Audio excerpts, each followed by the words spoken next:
Welcome again to our second session of the Politics of Resentment. I'm Daniel Tutt, very happy to have you all. Tonight, we're going to have a talk, really a kind of discussion on Lacan and affects. So we're going to begin with a presentation from Rithika Ramamurthy, who is a grad student at Brown and who is somebody that I met at the LAC conference. Is sort of an inspiring person of politics as well, very much involved with union organizing, and has a real passion for thinking about psychoanalysis, politics, and justice, and things of that nature. So I've asked her to be our discussion leader. So I will be happy to turn the floor over to Rithika. And let me do that right now. There we go. So I'm making you co-host, which means you can now share your screen. Thank you, Daniel. If I had known that you were going to give me such a affecting introduction, I would have prepared myself, but now I'm going to be struck speechless. So thank you for saying those really nice things. As Daniel said, my name is Rithika Ramamurthy. I'm a sixth year in the English department at Brown University. It's really cool to be here with everyone.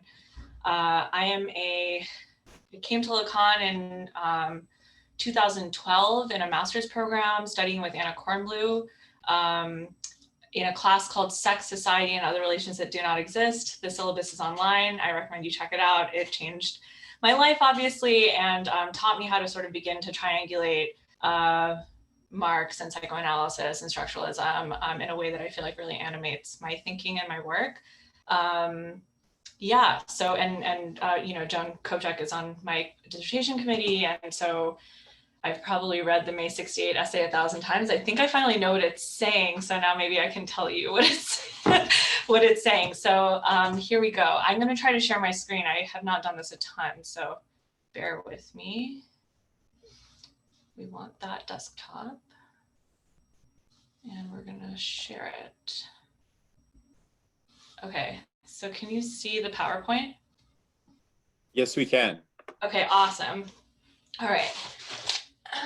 Okay, so this is just a little thing on Lacan and affect. I'm going to try to keep within a certain time because I'd like to hear what everyone else has to say and not take up the entire time. So, you know, the main ideas of what I wanted to cover today were mainly about how and in what ways Lacanian psychoanalysis has a particular understanding of the relationship between language and affect, how Lacan's return to Freud elucidates not just the linguistic dimension of Freud's thought, but what affect has to do with it. You know, sort of touch on Colette Solaire, but go more into Joan Kopchak's essay, two approaches to Lacan's work that show his nuanced understanding of the question of affect in psychoanalysis, and then sort of ask about the political potential of psychoanalysis lying in its discovery of the impersonal dimension of psychic life.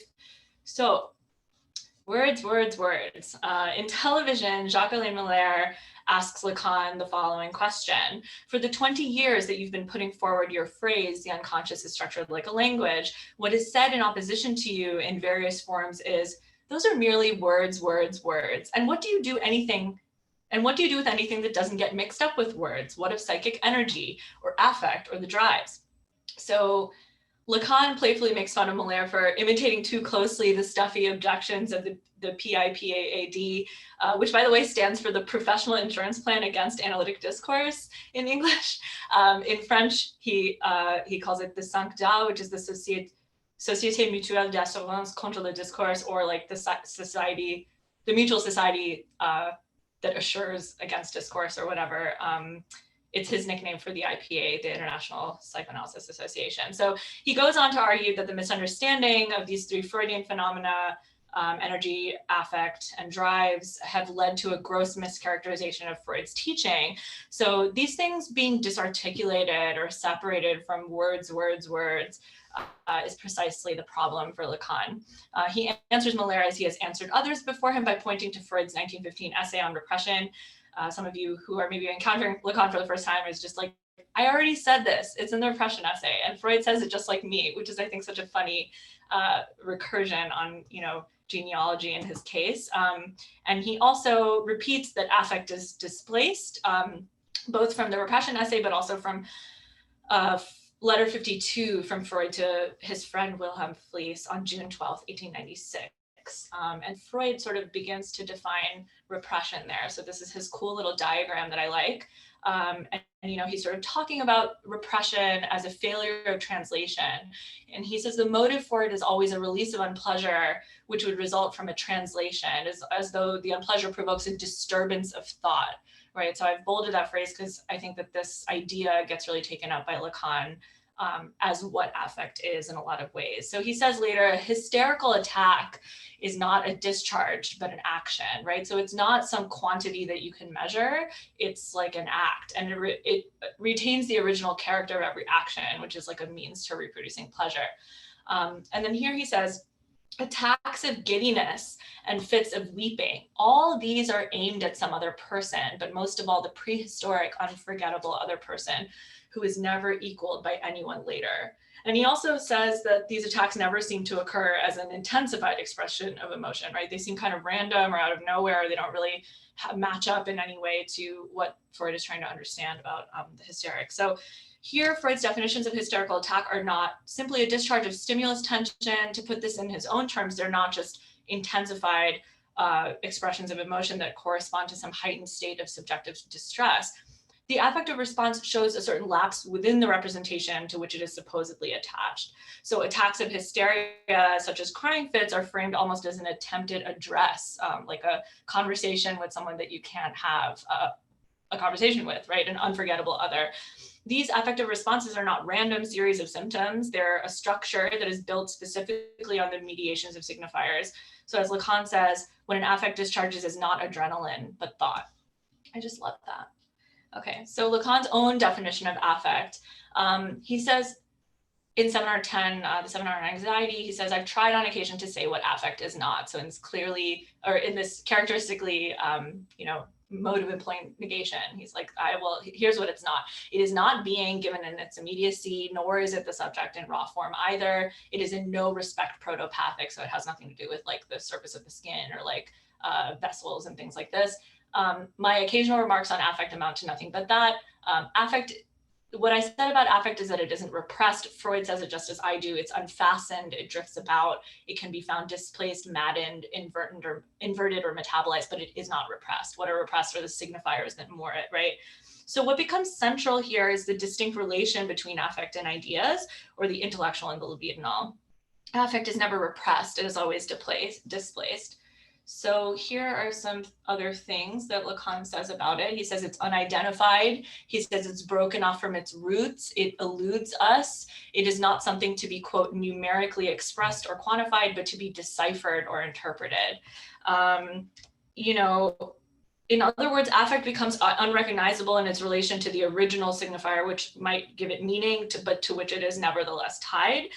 To take affect at its word, so to speak, or to acknowledge it as a sort of index of subjectivity is therefore a mistake, because all affects except anxiety are fundamentally deceptive. And John Kopchak kind of goes into why that is. It requires interpretation. Affect therefore befalls a body whose essence it is said to dwell in language. So this ostensible over-reliance on language, or this mention of a body dwelling in language, is exactly what leads other psychoanalysts, such as Jean Laplanche, his student, to levy the criticism that Lacan's theory of the subject in privileging the signifier effectively excludes affect from consideration, right? So in other words, by focusing too much on the ways in which the unconscious is structured like a language, Lacan neglects lived experience in favor of linguistics. Laplanche has this quote here, but I'll basically summarize it to say that, for Laplanche, affect is something that Lacanian psychoanalysis either outright dismisses in favor of the signifier and representation, or something that is like punctuated to the point of parody, right? It's always inverted and ironized and, surrounded by 10 million commas that make it so that like it's not real or something like that. But as we will see when we visit these other readings, it's not that Lacan dismisses affects in favor of signifiers, it is that he maintains that psychoanalysis must approach affect in and through its relation to the signifier, and those are like different. So some of you may be familiar with contemporary affect theory, others of you might not. I'm going to save you the trouble and tell you that against Lacan's contemporaneous critics and the more contemporary affect theorists, I'm thinking here of people like Sarah Ahmed, we can see how Lacan's return to Freud directly contradicts the idea that affect is a felt intensity or a mute inexpressibility. So positing affect outside of language is a problem because it just creates an outside of thought, repeating the sort of Kantian move in the analytic of the sublime, which resignifies the subject's perceptual failure as a sort of like indirect testimony about like the failure of human perception as such. So this is a problem. Kopchak delineates how Lacan's earlier thought may have seemed that way, but of how he changed his mind. And so has she actually. There are chapters of Read My Desire that sort of play with this problem. So other theorists, besides the ones we've read today, sort of corroborate this non-antinomic schema between affect and thought. Bruce Fink in Lacan to the Letter, which everyone should read, says that affect is not something beyond thought, something that is somehow more real than thought. It is not something to be taken as more truthful or more unvarnished or more immediate access to the subject's reality. In the analytic scene, the analyst urges the analysand to move from falling back on preconceived representations of feeling to do the work of symbolization, which is friggin' hard. So, for example, Fink tells us a patient may say that they realized on Monday that they spent the weekend in a depressed state, the latter being an intellectualization that's tacked onto the 2 or 3 days spent in bed. Depression for this patient becomes an immediate explanation for being lethargic or being weepy or being unable to eat. Fink explains that the analysand has already made progress when she says something like, I was in a bit of a funk over the weekend, and I think it might be because of X or because of Y or because of Z. The latter formulation leaves room for the work of symbolization to be able to move forward, to allow the analysand to find ways to alter the meaning that she may give to any particular affect. So, this clinical example that I just repeated gives credence to Lacan's reminder that the affective is not a special density which would somehow escape intellectual accounting. It is not to be found in a mythical region beyond symbolic production, which supposedly precedes discursive formulation. So to understand it as such is to not only reify affect as a site of pure knowledge, but it's also to disavow what Samatamtich calls elsewhere the labor of the unconscious, to ignore affect as a sort of produced knot of symbolization that's produced by the problems inherent to representation and not outside of them. So to quickly go over the Solaire, which I'm hoping to learn from others on this because I'm not a huge expert on her, she sort of emphasizes the relationship between affect and the body as the key to conceptualizing this often misunderstood area of Lacan's intervention. So she's kind of asking here, affect passes through the body and disturbs its functioning. Okay, we're on the same page as that, but does it come to the body or from the body? Which is the affecting party and which is the affected party? We tend to believe that the affected party is the subject, but isn't it rather that the living body that succumbs to the affective language, this affect having repercussions on the whole range of the subject's satisfactions and dissatisfactions? So this bold opening, I found this I was very taken by this, already triangulates the clinical predicament that we just saw in Fink. A lump in the throat or a trembling of the voice is usually read as a direct and subjective experience of human emotion. So you're grieving or you're afraid. It's already, the connection's already made for you. Instead, Solaire urges us to understand that this bodily intensity leads to a kind of mismatch between the embodied subject and the speaking subject, an indication of the gap between what is understood to be felt and what is said or unsaid. So the body is corporized in a signifying way. She later says, and the affected party is the bodily individual in his flesh. So Solaire sort of begins with the basics, including the fundamental formulation of Lacanian theory that the unconscious is structured like a language, but she insists that Lacan diverges from Freud in his emphasis on linguistics and semiotics as central to Freudian theory. Although she acknowledges that Freud's model of the psychic apparatus grasps at the efficacy of language, she does say that there is not the slightest hint of a linguistic cause of trauma in Freud's work.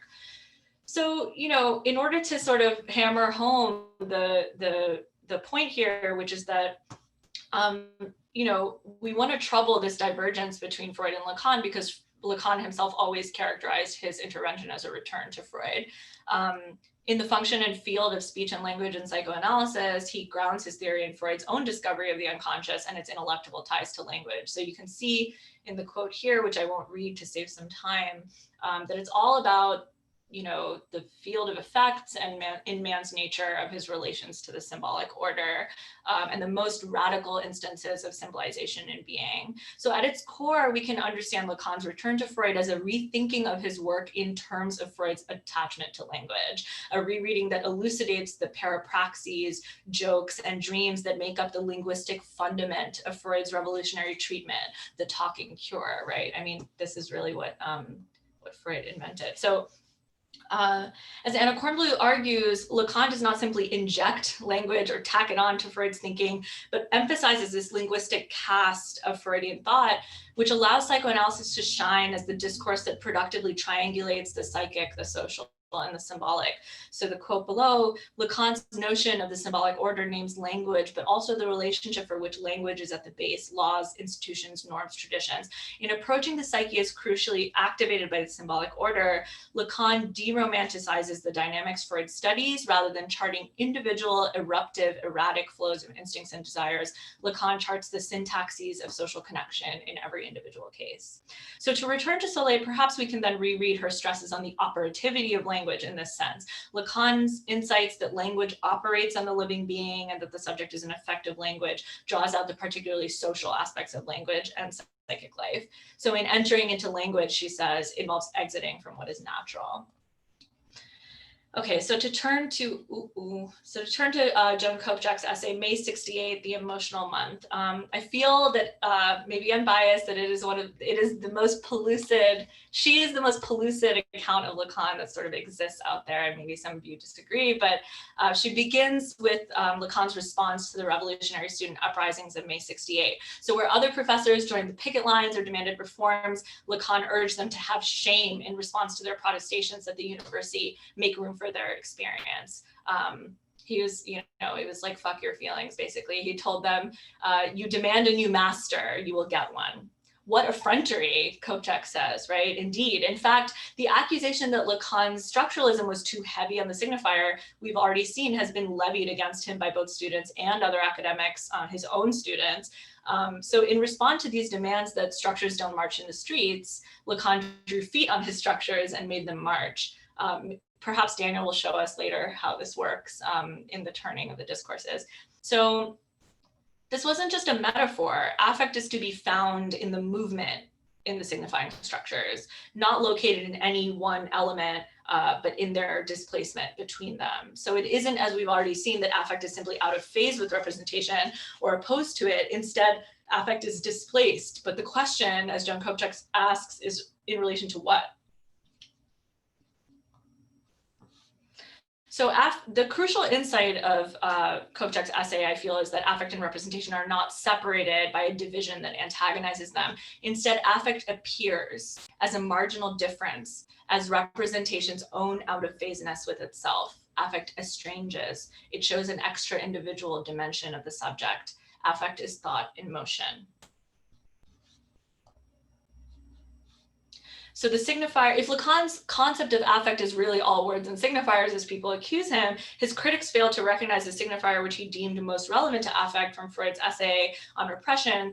I'm going to butcher the German, Vorstellung, Repräsentanz. The signifier is the signifier of primary repression, of the signifier's own otherness to itself. It's the lack upon which thought is founded, in other words. So what is incredible about this mode of thinking is that we're able and encouraged to approach all kinds of impasses and impossibilities of signification, what Lacan would call the real elements of experience that lead us to the cracks or inconsistencies within representation itself. So anxiety. If affect is the movement of thought, then anxiety is its arrest. Lacan says in Seminar 10 and elsewhere that anxiety is not without object. And as Kopchak points out, this rhetorical formulation of Lydides allows for an understatement which neatly figures the object's inexistence and excess. Objet petit a is a kind of impossible object. And I'll read the quote here. It is impossible to assume it or to disown it. It is what we are in our most intimate core, that which singularizes us, that which cannot be vulgarized, and yet also that which we cannot recognize. We do not comprehend or choose it, but neither can we get rid of it, since it is not in the order of objects, but rather of the not without object. It cannot be objectified, placed before us, and confronted. So I know that, so anxiety is the experience of an encounter with this part of ourselves that is the most intimate to us that we can't recognize. So I know that there's a lot of text on this slide, but the important part of this is that if anxiety, the uncomfortable encounter with our extimate unknowability, is the central affect around which every social arrangement is organized, as Lacan says, it is also one that shows us that we are not who we think we are, and that we can't know ourselves. Kopchak argues that capitalism transforms this anxiety into guilt, wielding our own inalienable remainder against us and demanding that we enjoy on its own terms, assuming an unpayable debt towards a version of ourselves that we place endlessly in the future, because anxiety is uncomfortable. So of course we want to get rid of it, right? So this frames the self, this capitalist version of subjectivity that I think we're going to talk about more, frames the self in terms of property and possession. It's some essence of yourself that you can access, and it makes us think that we can flee the discomfort of anxiety by blocking the disturbing enigma of jouissance. And it presents us with a counterfeit jouissance that makes us feel that the ungraspable jouissance that is a part of us can be accessed and known and realized. So against this, psychoanalysis calls on us to be ashamed, to not give into this control and regimentation of our jouissance. In a political economic system that seeks to monetize and value every piece of reality, shame shields us with a flight into being by taking refuge in the unknowable and impersonal distance from ourselves and our world. This forces us to recognize that our affects should maybe not lead us into certainty and mirroring with the world, but with estrangement, or at least distance from what we think we feel and why. And so what does this mean for the relationship between Lacanian psychoanalysis and politics? I'll sort of end with this quote from Alenka Zupančič in an interview with the LARB, where she says basically that the valorization of affectivity as a kind of intuition or inner knowledge is heavily relied upon as an opposition to social change. So what she means by this, I think, is that maybe the current way that affect is understood as mute inexpressibility or as inner substance refuses to acknowledge what signifiers may be collectively out of reach when affective response is a sort of central, relied upon aspect of life, in that it elevates lived experience over social organization. So with that being said, some questions that I came up with, and of course, I'm not in the position of the master, so I don't think I'll be answering many questions. Hopefully we can think through them together. I wanted to ask how Lacan's theory of affect sort of related to the politics of resentment. What kind of affect resentment might be? What is the value of Lacan's theory of the subject in relation to his subsequent critique of capitalism, as well as the university, which, in my experience is basically merging very much into the same discourse these days. And does Lacan's theory of the subject sort of offer a political potential for solidarity? And if so, what is it? So that's that.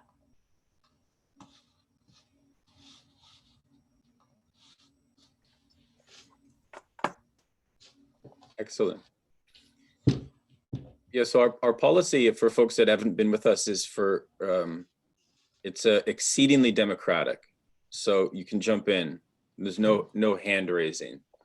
But please, that was a wonderful overview, especially of the Kopchak essay, which I found masterful. And I also really appreciated it because you saw some of the divergence between Soler.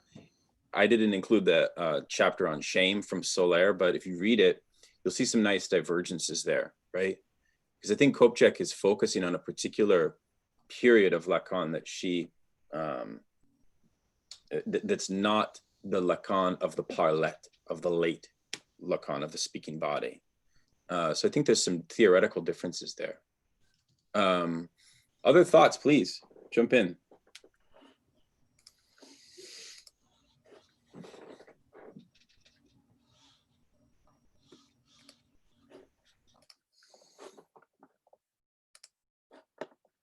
I wondered if you could say more about anxiety not without object, because this is obviously the big contrast from Lacan and Heidegger, right?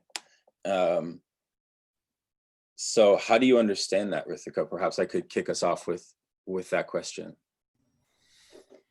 Yeah, I think that, if anxiety is not without object, and if we're meant to understand that that object is objet A, right, that the kind of way that one might be able to conceptualize that, I'm pretty sure it's either that Michelle Rada and I have discussed it in these terms, or it's in the essay, or it's in some psychoanalysis thing that I've read in the past. It's like something on the back of your head, something that's pushing you and driving you, that you can't see, but that everyone else might read or understand you in terms of, or be able to recognize about that you can't yourself understand, right? So that doesn't mean that there isn't anything there. It just might mean that it's an object that's sort of like constantly presents itself as both a nuisance and a the thing that singularizes you, right? So I really love Joan's example of the Charlie Chaplin film where he swallows the whistle and then he keeps opening his mouth to speak and the whistle comes out, so that it's this kind of like toy that doesn't work quite properly or something, and an organ that isn't supposed to be there. I think that there's like a lot of different ways to conceptualize it, but the way that I have always thought of it is anxiety being not without object means that there is something that is pushing you towards this kind of like borderless enigma of anxiety, and you don't quite know what it is. I can't recognize it. Yeah, I think the poet Mallarmé called anxiety the lamp bearer. So it's a nice motif of the way in which in a revolutionary sequence, or even within the subjective life of an individual, anxiety is the prelude to an announcement which will come, for which the subject has an unconscious knowledge of the object that they're giving birth to, right? And so I've always, Alain Badiou will do a lot with anxiety in the dialectic between terror and anxiety in the French Revolutionary sequence and other revolutionary sequences, right? And I think Lacan gives us a different set of subjective tools away from this kind of mystical Heideggerian notion of the forgetting of being, right? So it's a different way to theorize anxiety, which may be more productive, I feel. But Daniel, could you explain how it's different? Because I didn't grasp exactly how it's different. Oh, the thesis of Freud, and I think even of Heidegger, was that anxiety is without object, right? Which is why for Freud in Beyond the Pleasure Principle, the soldiers who are most traumatized are the ones who are the least prepared. And so anxiety is like this state of non-possession, right? But because of the formalization of Lacan's theory of the objet A, he's going to give it a different formal definition of the object. So it's not exactly an object.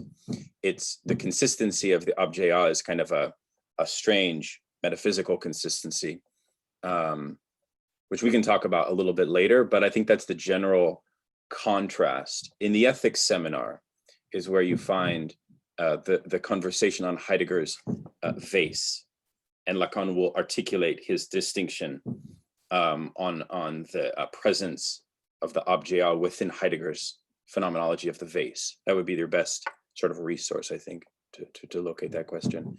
But yeah, other thoughts to jump in before we move to so I have a question, and it's related to this sort of not without object framing. And I was interested in two places. One, in the question around, I think, racism that comes up in the television seminar, or in the transcript. And I think it's in it is in this that Kopchak also talks about this as a kind of the marker of racialization, right, our history. It's definitely in another chapter of hers in Imagine There's No Woman, where she has this reading of Freud talking about the condition of being Jewish as not a kind of positive identification, but the kind of remainder or what's left, right? And I think in conversation with Rithika's explanation of it as the thing that's behind your head, or the thing that you can't see, as the racial marker as this history that you can't see, but that still defines you in a particular way. And so this is just a sort of open question, as the way that I formulated it, does that sound correct? Is this sort of racial difference the placeholder of this kind of objet petit-a, which is this sort of historic opening, this opening onto a kind of history that isn't necessarily one's own? So I have like a preliminary offering to that, unless you want to jump in, Daniel, or anyone. No, please.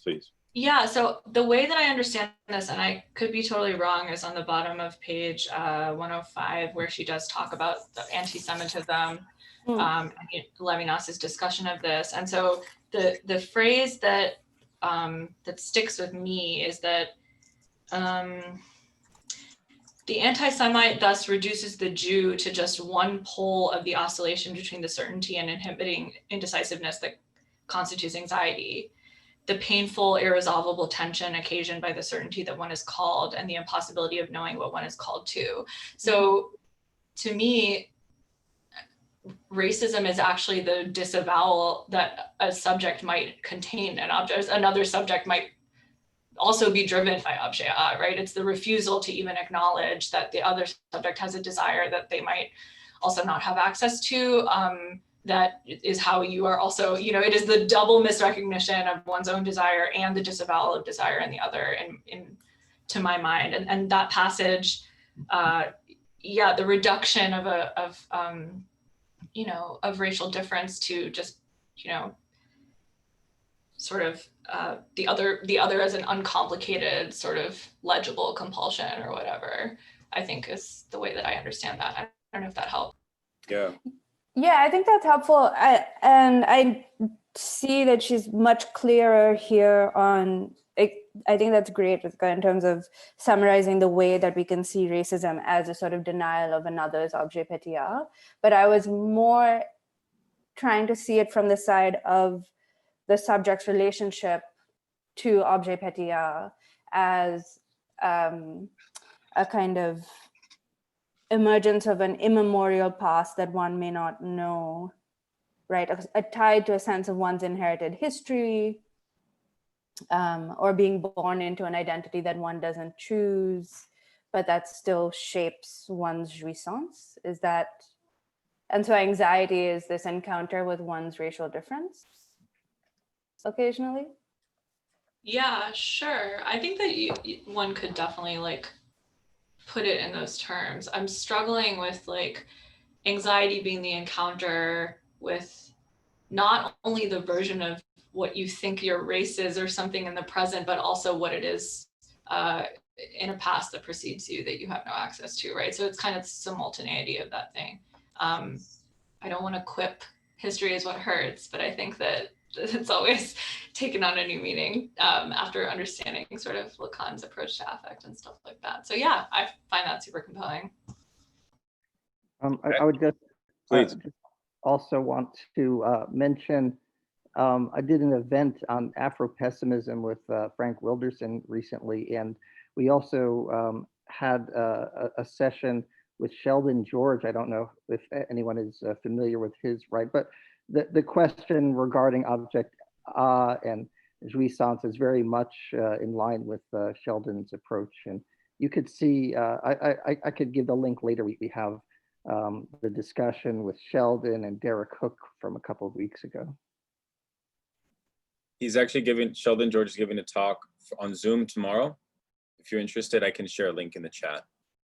He does a great job, because I actually think the question Lacan received in television doesn't encompass the breadth and depth of what your question was, because already he was making a comment that racism in the era of globalization and the acceleration of capitalism is actually going to intensify as a result of a paradoxical insight he offered apropos segregation and the segregation of communities of jouissance.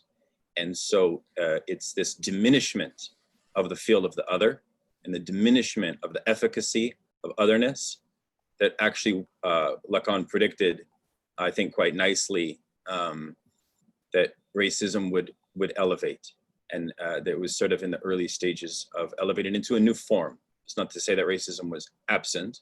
It's a new form, a more intensified form.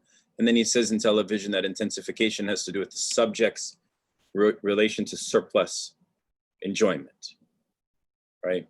So, but George, on the other hand, does give a comprehensive account. So I think Sheldon George would be your go-to, I think. And Fanon, I mean, there's others, but.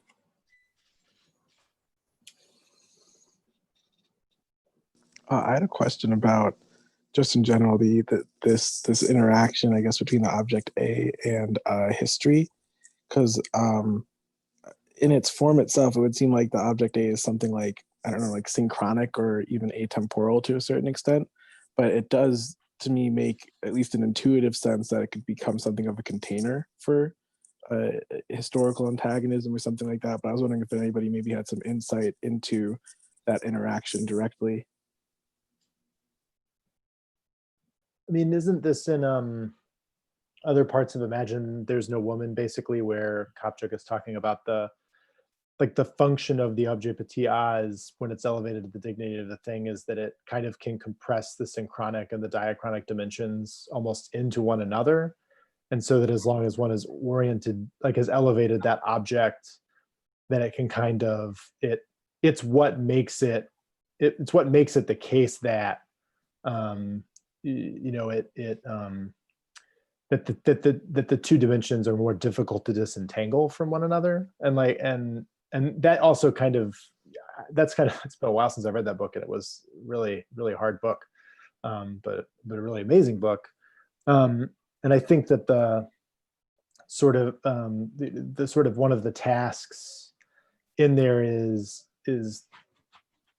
that's set out as, how do you kind of find a kind of way of being able to elevate objects to the status of the dignity of the thing in a way that you know, enables like a grounding or a holding environment, you know, in which subjects kind of operate or exist.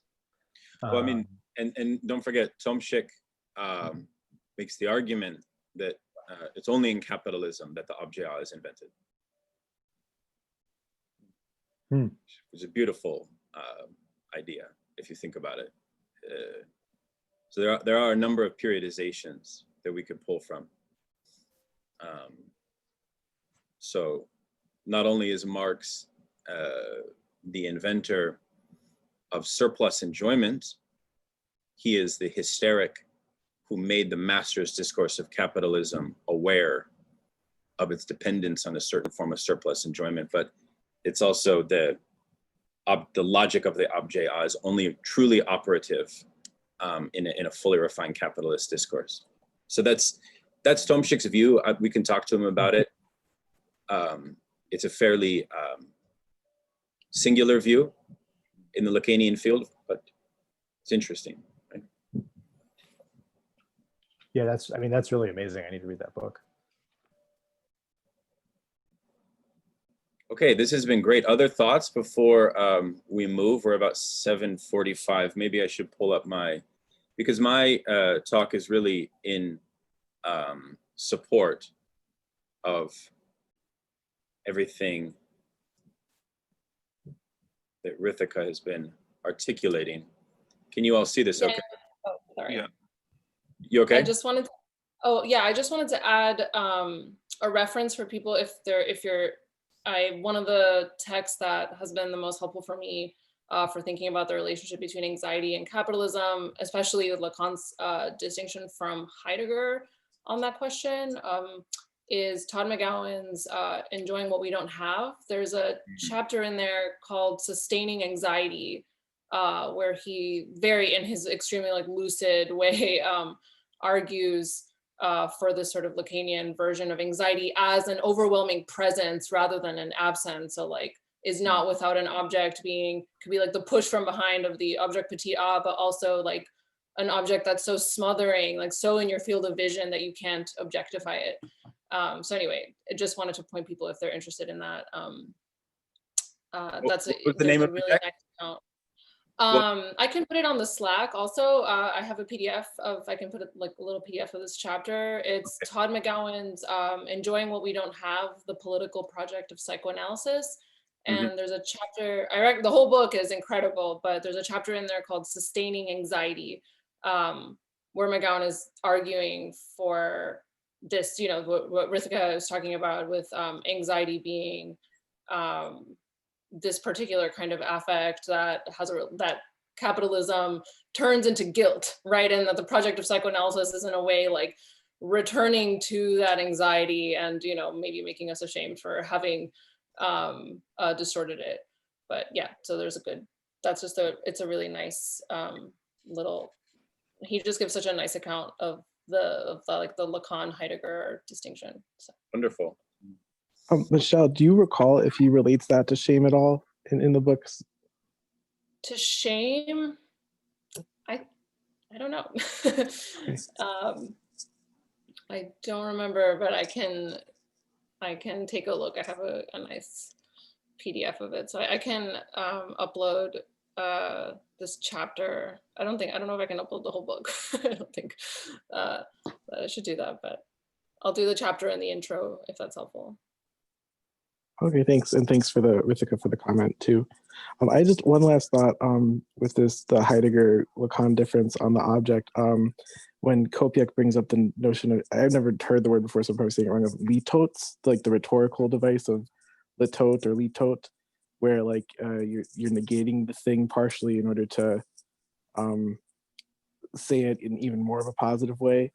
So so she seems to be saying that not without an object is like the most present of an object as well. I'm just remembering in the 6th seminar, I think, Lacan defines the masculine subject as the one not without the phallus. I'm wondering if it would be, if it is appropriate to read it the same way, or if Kopiak does that anywhere.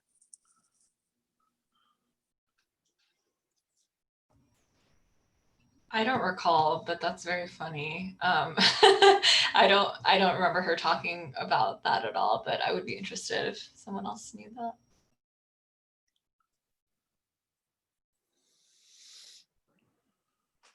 Okay. So fair warning. There are some formalization ahead in what I have for you. This is my diagram here, but I think that it helps articulate the place of affect. And one way to understand this, first off, is the production of the subject. And the production of the subject is, as you probably know, an effect of the split here, right? So the lack that comes to reside within a subject's attempt to represent in relationship to another subject produces an excess, but it produces sort of two forms of excess, what Lacan will call the object small a. One is on the side of a repressive nature, which is sort of retained within desire, within the field of the metonymy of signifier relations. So at the level of a kind of distinction that a lot of Lacanians will make between a subject of speech or a subject of the signifier, a subject which is determined as the effects of speech. So there's two logics of the objet, and we should also note that in the anxiety seminar, Lacan will refer to the object A as an affect, right? On the one hand. On the other hand, he'll also refer to object in its instantiation on the body as taking a non-repressive mode. However, its expression for the subject as something that exists on the body, let's say, is fundamentally ambivalent. And the ambivalence, is actually tied into the fact of its non-repressive nature. So you can see the distinction there between affects, emotions, and feelings. So part of this is a lot of research I've done on a Lacanian disciple by the name of Andre Green, who wrote a book called The Fabric of Affect in Psychoanalytic Discourse. He was a disciple of Lacan, but like Laplanche, but even more strongly broke from Lacan on his feeling that affect is not treated adequately in Lacanian discourse. So, and Rithika had already mentioned that, right? So it is true that affects lead to emotions and feelings, but you can distinguish feelings as a kind of conscious residue and emotions as more linked to a residue of a repressive apparatus. But the main event is occurring through the centrality of the S1. So we're going to learn in a moment sort of what the hell an S1 is, a master signifier, in relationship to an S2, which is an effect of the knowledge that's left over from the master signifier, right? And so we'll sort of look at this on this kind of grand historical scale of the four discourses, or rather of the five, of the four discourses and the one which is not a discourse. But we'll also look at it from within a kind of more localized subjective level. This diagram here is much more of a kind of subjective formulation. We could also, even if we wanted to, sort of add the notion of repetition here and a further development of surplus enjoyment, right?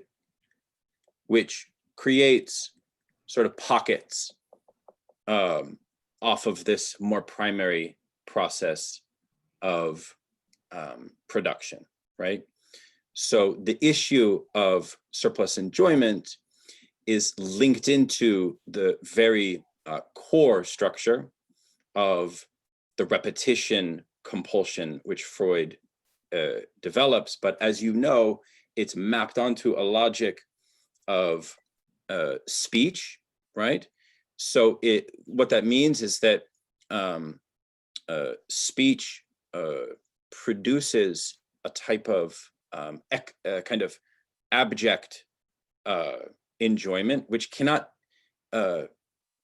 similar to the condition of the body in infancy, where it's a kind of terrain of a multiplicity of pleasure zones.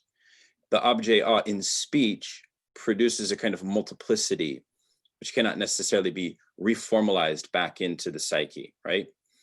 But it's then organized by the field of enjoyment, and that repression is tied to sort of a repetition. So this hopefully helps us understand that the excess point of the relationship in language produces a kind of two forms of the objet a.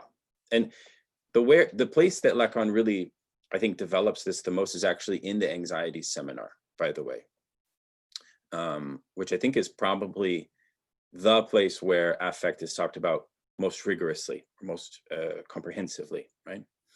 So why is it that in television, you note, now I'm talking about the notion of ambivalence, that affects are fundamentally ambivalent?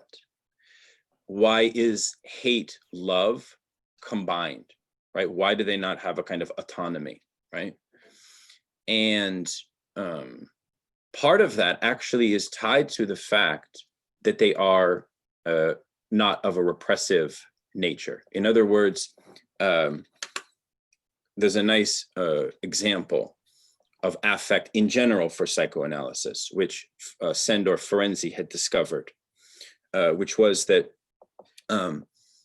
he realized that a dream where the subject wakes themselves up through laughing is not to be read as an expression of a particularly happy experience in the dream.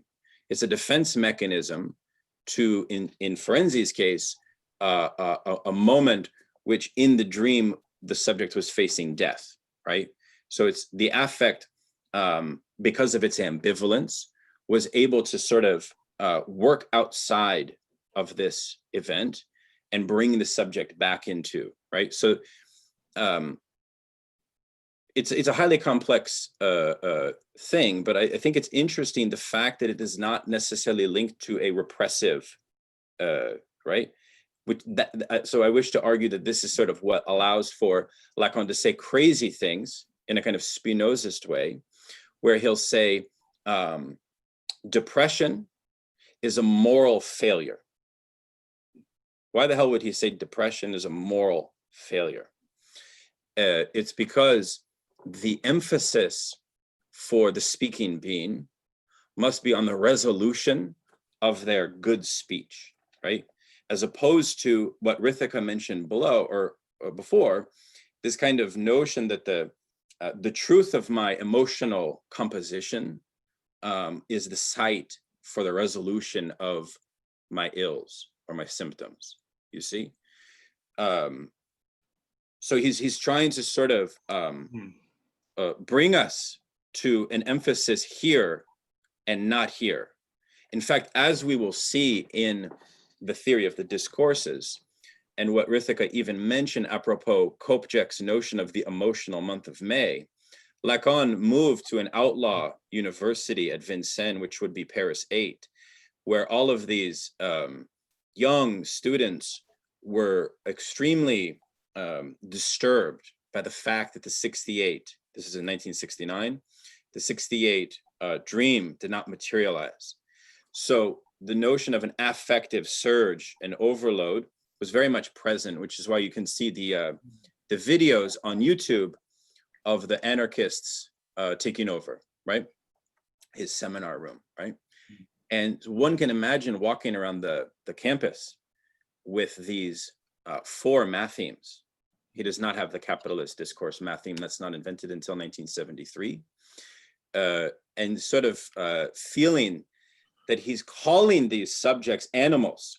He says, you do not walk on 2 feet, you walk on 4. You see the nice connection to 4? So all of this business of the S1 and the S2, what the fuck is this, right? So let us find out. The origin of all discourse is founded in what Lacan calls the master's discourse, okay? So these are my own summaries here. It actually took me a lot of pain to try and make them sensible to myself. So I pray that they are sensible to you.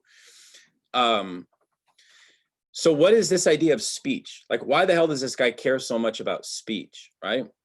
Okay, so I want to read this out loud in case somebody's not reading this right now on the screen. So the master's discourse is structured, and I'm going to say a few things about its preconditions in a moment. The idea is that signifiers of language accidentally make a slip into our ordinary speech, and they disturb that reality. And there's many examples we could show of that kind of imposition of a kind of 2 forms of language, in essence, right? That there's a deeper form of language, what Lacan will call la langue, right? Which is a speech of pure enjoyment, kind of like the baby's babble. And then there is the speech of discourse, right? And there's a kind of disjunction between the 2, right? And so there's a more primal way that we latch on to our speech that's located in the kind of babble of baby talk, which is one interesting side note that Lacan will say that in the refinement of the capitalist discourse, it becomes more and more permitted for subjects to speak like babies.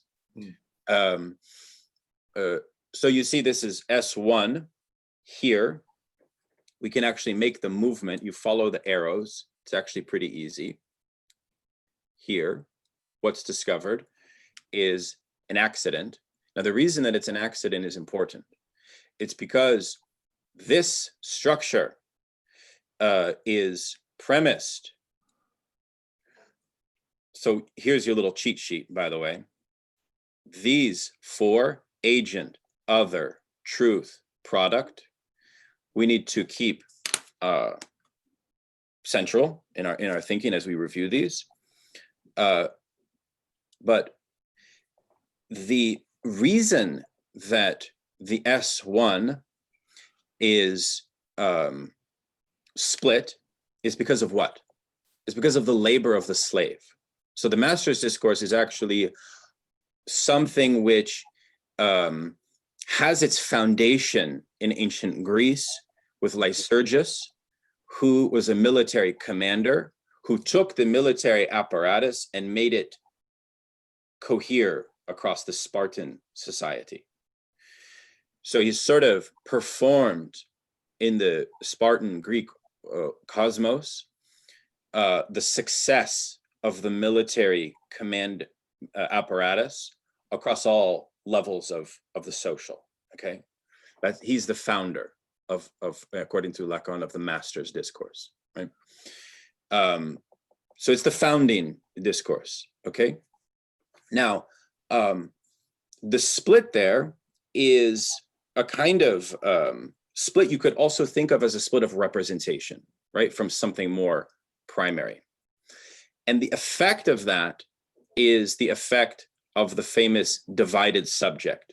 So this point here, the effect of the S1, S2 is here going to affect and here going to enjoyment, a process of division, right? And that is the primary process of the subject. Subject is an effect of the split between S1 and S2, okay? So, however, Lacan will add this year in his other side, what's called the other side of psychoanalysis, the 69 seminar, the idea that a discourse is a self-contained production, right? So the A is a site of what is produced in the exchange of the master and the slave, right? And what is produced is an excess of enjoyment through the slave's labor.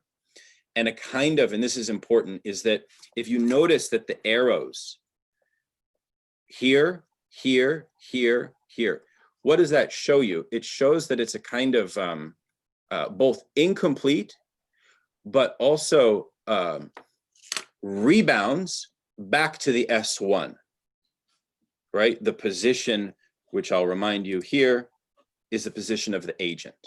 Okay, so what that means is that the stability of the master's command to this is what honor is, this is what sacrifice is, can be maintained in a kind of relative efficacy, right?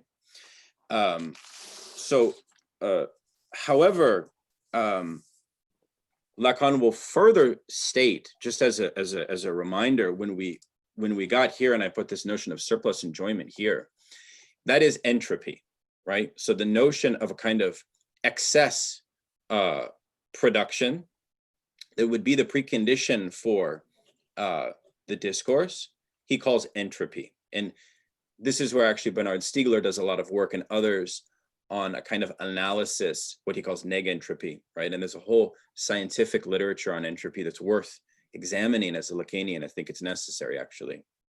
But the notion is that there's a continuous articulation, like the master's discourse is efficacious. So what is the challenge to the master's discourse?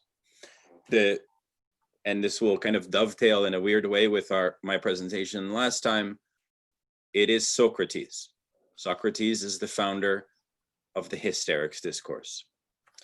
If we were to summarize what the hysterics discourse is, the agent is divided, first and foremost. So here at the end of the master's discourse was the divided subject. The slave is here. So now this switches to the top. So it's a slave who is now in possession of a symptom. They've produced a symptom from this monstrous exchange, right? So the hysterics discourse is the assault on the master's discourse, yeah? they come as already aware, let's say, of the what is it called, dysphoria that we experience today with the digital life. The hysteric is already a dysphoric subject, right? This is why, in a beautiful way, Lacan will say that the proletariat are hysterics, right? The hysterics discourse is an extremely important discourse. Anyways, so a divided subject questions what riddles their body to an agent of power. So we can think the analyst, we can think a political figure as S1. In the process, so you see the arrow here, and then here, and then goes down. The S2 is knowledge. So they produce a new knowledge. And that new knowledge then becomes taken up in a kind of form of desire, because the A here, this is very important, is the side of truth. The A is the side of truth. And the A stands for enjoyment, right? So there's a new enjoyment that is developed in the discourse of the hysteric, okay? And I use this notion of engine, and I think it's a nice idea, right? Is that it's a counter engine to this machine, right? And you can think of this in a classic mode. I mean, I was thinking of Mad Max as a nice example of the discourse of the hysteric, especially because of the gender themes of that particular film. I don't know if you like that film, but so this is the discourse of the hysteric.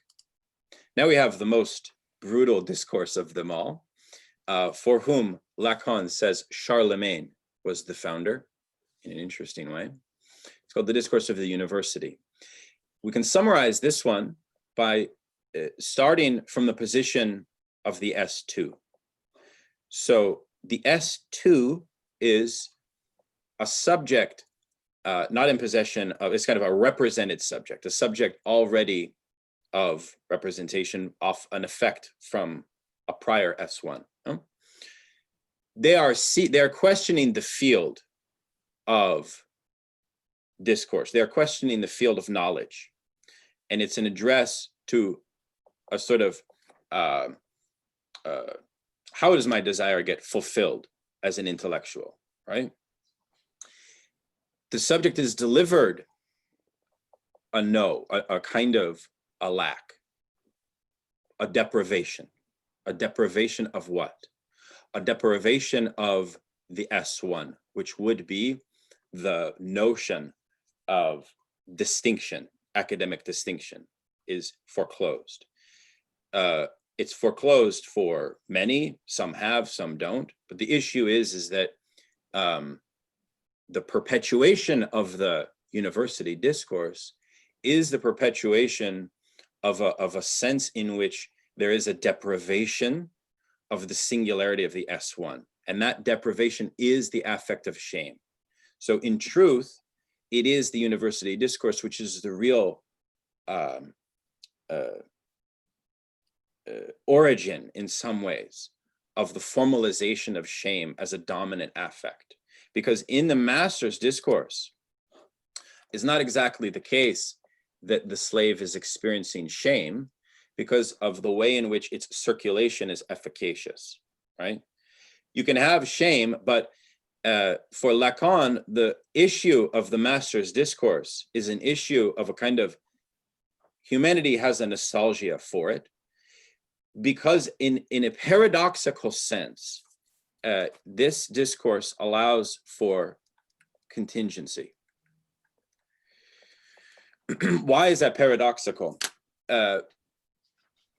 Because the notion of good luck, the notion of becoming, of knowing in an Aristotelian sense, the proper place is coherent, right? It has a coherency.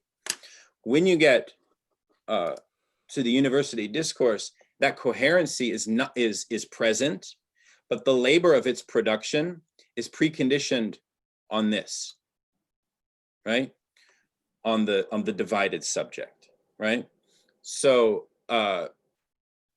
this is a very interesting fact. It's also interesting to make the observation that when we speak of the notion of totalitarianism, of certain bureaucratic forms of totalitarianism, they abide by this logic of the discourse of the university, right?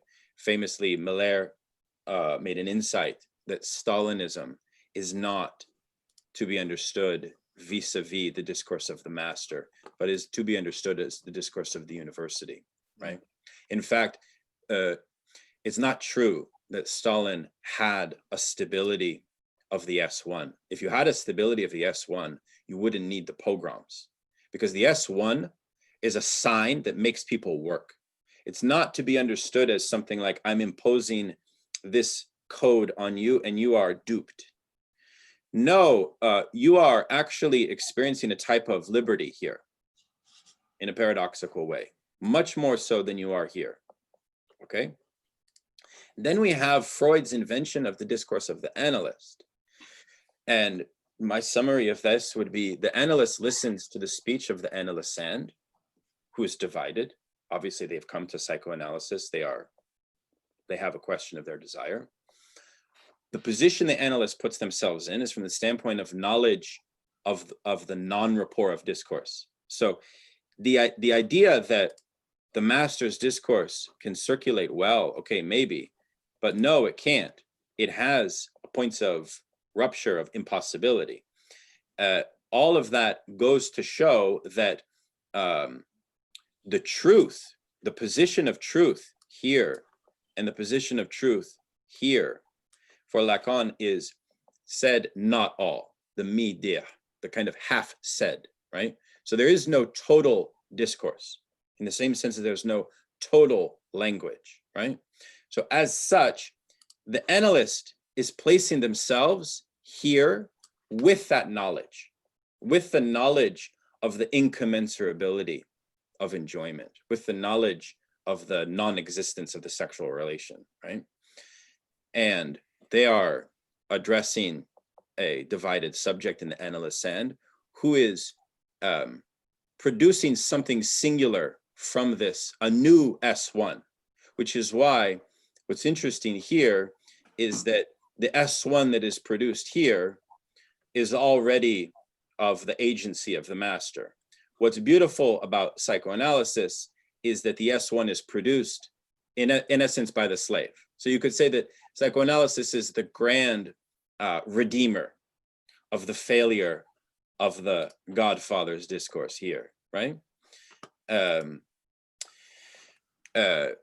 So then, importantly, psychoanalysis is not just an individual practice. You also have something called the pass. So what is produced is a new representation of the new S1 that was produced on the couch. Yeah.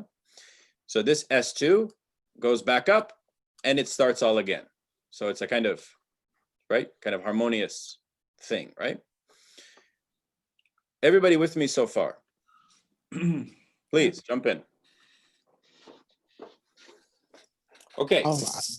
Actually, because I'm wondering, because I feel like I've seen the discourses set up before where there's the poinçon is even placed between the lower two levels, like where, so in the master's discourse, you have like the maximum of fantasy there with Espard, poinçon, object small a. And so I'm wondering where a little bit if I'm confused with this idea where, at least for a couple of it, seems like you have it like a flow of production where the product goes right into then the truth, like where there's like a relation between like the lower right and the lower left, and where there's I don't see much of an arrow there.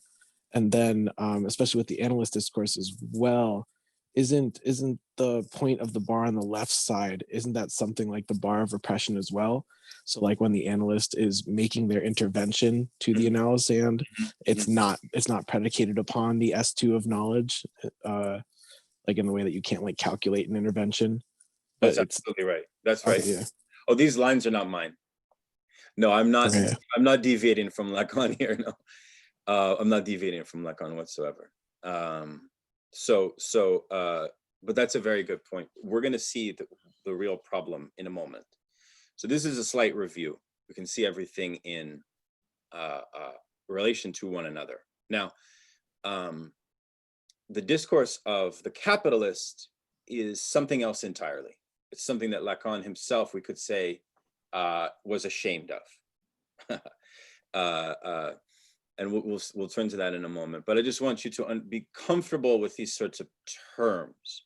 Barred subject symptom, right? So the hysteric is coming from the position of a kind of symptomal, right? They've already started their agency. The agency of the hysterics discourse is already fully sort of realized the symptom of what the master's discourse was the effect of, right? A, importantly, refers both to desire, but also to surplus enjoyment. And then this relationship between S1 and S2, hopefully you had some clarity on that when we went here, right? So furthermore, we can note the following points, which is that one of the most important ideas of the four discourses is that they provide a solution to a particular impasse. Here are the solutions, right? So the first, obviously, is that the master's discourse has an efficacious law, right? The outcome of which some retain this mastery, and the proper name is lysergis. As I said before, the hysteric is producing a subject of the symptom. This is why I actually really like all of this new work on complaint. I know Sarah Ahmed and many others have been really interested in how contemporary politics, maybe despite its affective dimensions, also has a kind of strange liberatory potential through complaint. It's very much a hysterics thing. The other notion is the hysteric is making the master impotent, right? And you can see how, right? Because what's produced here is a knowledge which is rivaling this. But the problem is that is not fully eradicating this. It's not fully eradicating this, right? So, and then the issue of the university is a kind of an absence of singularity, is what I would say, right? And that is the kind of condition of shame, and why shame is such an important affect, which we'll talk about more as well. Then, of course, the discourse of the analyst is a kind of new desire, the invention of a new desire, let's call it, right? Now, importantly, this little number 5 problem starter here, you see what it says, absence of social link. So what the hell is the discourse of the capitalist? So here's how I would frame it for you. We start off similar to the hysteric, interestingly, with a kind of division, with a kind of a position of what do I want? I am, right? There's a kind of, well, we know the secret because here it lies the answer. So we have a divided subject who addresses the S1. So here we're not, you note this, very important, there's no arrow here, yeah? Addresses the S1 down here, yeah? What is the S1? The S1, I think we can call the market, right? So the notion is a kind of plea for completion or for a resolution of the symptom or ill. The market then provides a commodity, S2, as a kind of stand-in, right? And it can provide those ad infinitum, right? We know that very well, right? And this process produces surplus. That's the outcome. So now our final movement is back home to home base with an irresolution for the subject, you see? This process Lacan refers to as a game of roulette. The other thing we should note here is that this is what's called a Klein group in mathematics, which is that the 4 relations only have relations of 2. They don't circulate. They don't circulate. the other thing we have to note here is that Lacan will say that the problem with this discourse, why he hates it so much, is that it promises to upend the coherence of all of these.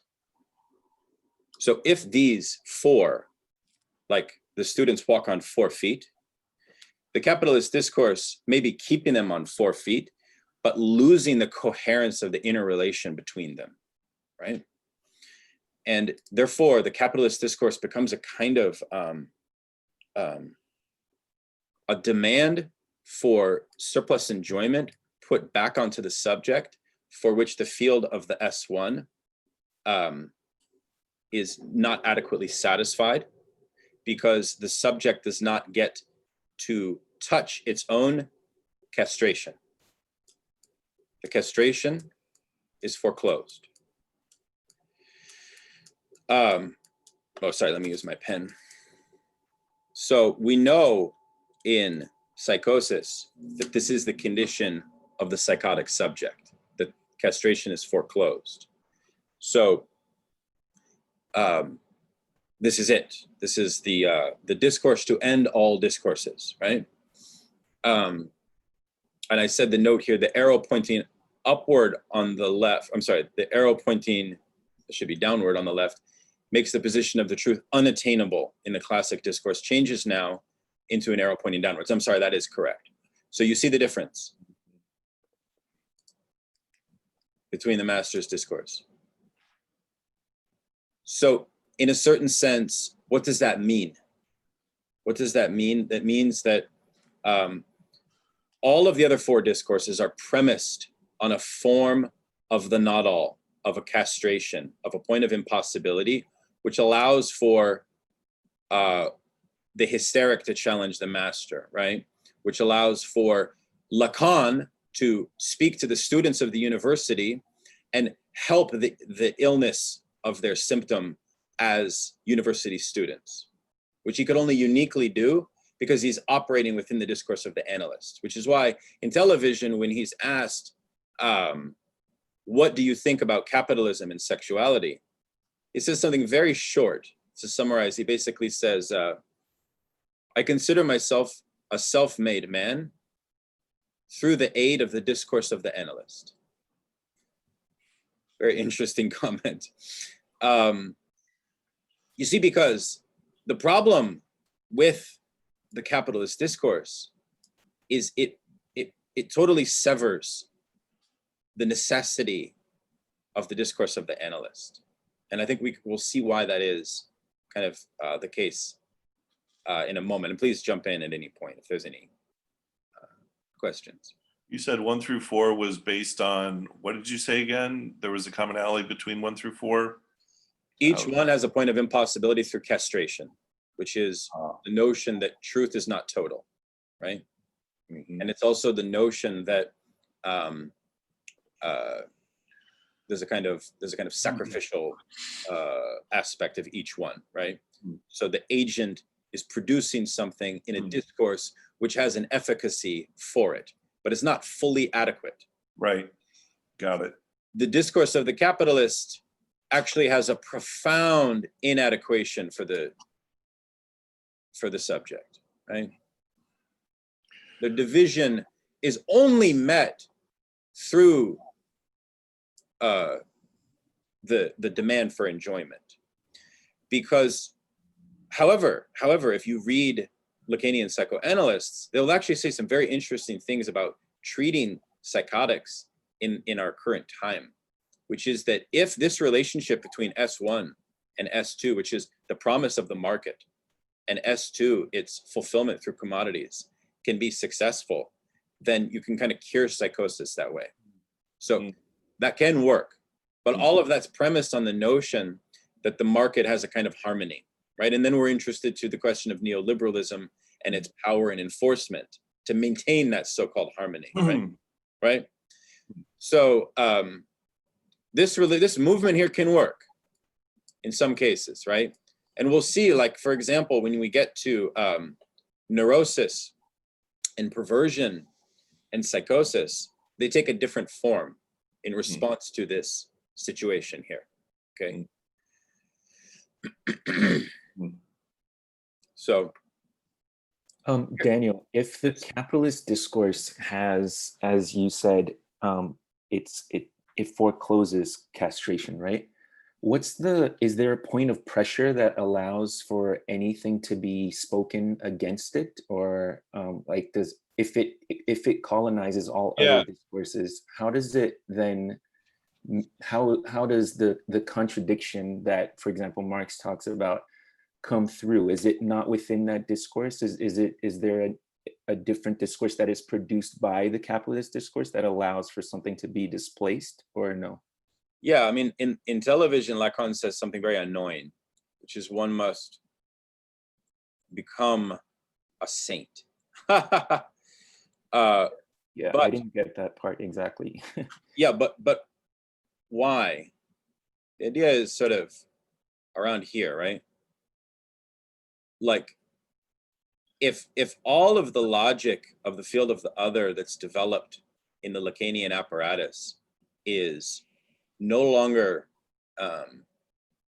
operative here, right? This notion of S1 and S2 is exterior to the autonomy of the subject. The subject is sort of not in agency of that action. It's outside of them, right? So they're deprived of what we can simply call the division that would happen through language, which is why a lot of the issue of psychosocial mental health still is issues of language. Autism is huge. Psychosis is an issue of foreclosure, which has to do with language as well, right? So if you tell a very psychotic patient to jump off a bridge, they take the language literally, right? So I think you see the point, which is, but to become a saint, which I think is a very bad answer to the problem here, and there's other people that have probably provided better answers than that. Lacan was being kind of flamboyant, which is why when he develops his later notion of the syntome, it's a play on Saint Tom, Saint Thomas Aquinas, the syntome, right? Yeah. Become a saint is the only way to exit the capitalist discourse, because to become a saint is to affirm something, to affirm the castration.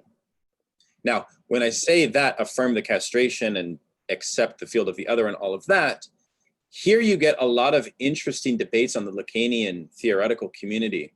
I'm thinking of who was the person who gave the keynote at the last LAC conference? Remind me.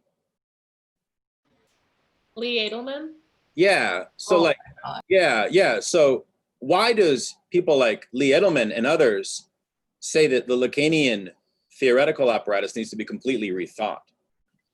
I think in some sense it has to do with their notion that Lacan still, like for example, Todd McGowan says that he, and Frank, you can jump in here too, he hates the four discourses. He doesn't want anything to do with them, right? So I think that there are some certain theoretical commitments to things like castration that a lot of contemporary Lacanians problematize in some sense, but I invite others to sort of jump in.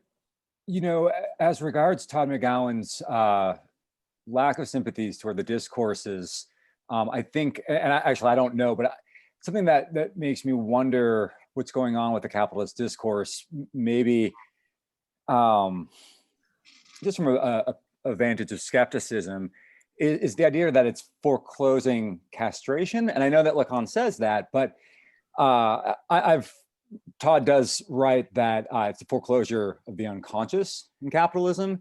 Yeah. And I just wonder, is that maybe a more accurate development of the concept? Because I look at castration and it seems to actually be the sine qua non of the subject's, I guess, attachment to the commodity, right? Or the way the subject embraces their dissatisfaction, right? The dissatisfaction that accumulation demands of the subject. Right. So but that's my issue, I think, with the capitalist discourse is just. Well, you know, it does for the neurotic. So, you know, if we affirm that Freud's classic neurotic subject is the kind of paramount subject still, right? Yeah. Despite the predominance of late capitalism and this kind of injunction to enjoy, and the, you know, Žižekian sort of shift in superegoic and so on.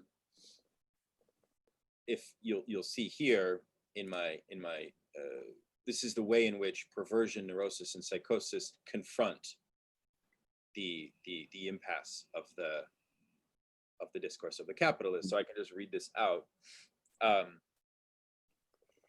So as I said before, the problem for Lacan was that this is a new master's discourse. It's a new master's discourse. And we should note, by the way, that in the early 2000s and mid 2000s, there was a lot of good philosophy around the notion of mastery, which I think for some reason, a lot of folks have kind of left behind, but around this notion of the human animal and mastery, which I found deeply penetrating. Like the new materialists were into this, Badiou was into this, and Zizek and so on. And obviously we know from Zizek's work on the centrality of perversion. I want to point out why perversion is so important for him here. You see this similarity you may have caught. The issue in perversion is this. And there is a kind of A to S back here, this to this. This is why the discourse of the capitalist is a perverse discourse. So the issue with the pervert, by the way, this is very important. This is why, like, it's very hard to deal with perverts. It is their objective is not to necessarily put violence on the other, but it is to remind the other that the S1 here is gone, right? Let's remind everybody continuously that it doesn't work. You know what I'm saying? So I think we get a sense of those kinds of people, right? And we also see the way in which also in a flip reversal of that, the discourse of the analyst also has a touch of that notion, because you go from A as a starting point, the position of the analyst, to the divided subject. But in the capitalist discourse, it's obviously much more terrorizing because it's coming up back at you like this, right? Which is, you know, the monstrous demand to enjoy and so on, right? So I thought maybe I could read my 9 problems, and maybe others can develop other problems.